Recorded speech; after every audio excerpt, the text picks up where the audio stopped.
ایک دن حضرت صلی اللہ علیہ وسلم لوگوں میں تشریف فرما تھے کہ آپ کے پاس ایک شخص آیا اور پوچھنے لگا کہ ایمان کسے کہتے ہیں۔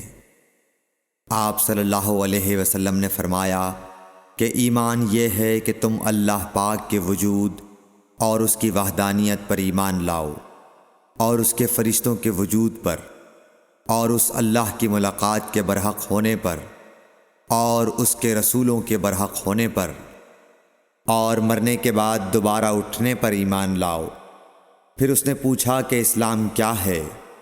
آپ صلی اللہ علیہ وسلم نے پھر جواب دیا کہ اسلام یہ ہے کہ تم خالص اللہ کی عبادت کرو اور اس کے ساتھ کسی کو شریک نہ بناؤ، اور نماز قائم کرو، اور زکوٰۃ فرض ادا کرو، اور رمضان کے روزے رکھو۔ پھر اس نے احسان کے متعلق پوچھا۔ آپ صلی اللہ علیہ وسلم نے فرمایا، احسان یہ ہے کہ تم اللہ کی عبادت اس طرح کرو گویا تم اسے دیکھ رہے ہو۔ اگر یہ درجہ نہ حاصل ہو تو پھر یہ تو سمجھو کہ وہ تم کو دیکھ رہا ہے۔ پھر اس نے پوچھا کہ قیامت کب آئے گی؟ آپ صلی اللہ علیہ وسلم نے فرمایا کہ اس کے بارے میں جواب دینے والا پوچھنے والے سے کچھ زیادہ نہیں جانتا، البتہ میں تمہیں اس کی نشانیاں بتلا سکتا ہوں۔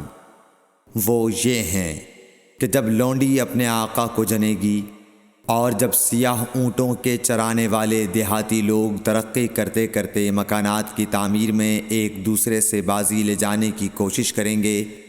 یاد رکھو، قیامت کا علم ان 5 چیزوں میں ہے جن کو اللہ کے سوا کوئی نہیں جانتا۔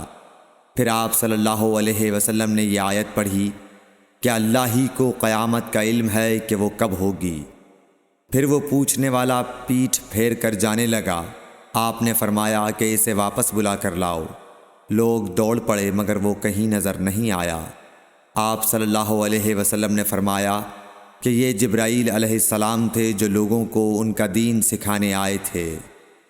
صحیح بخاری حدیث نمبر 50۔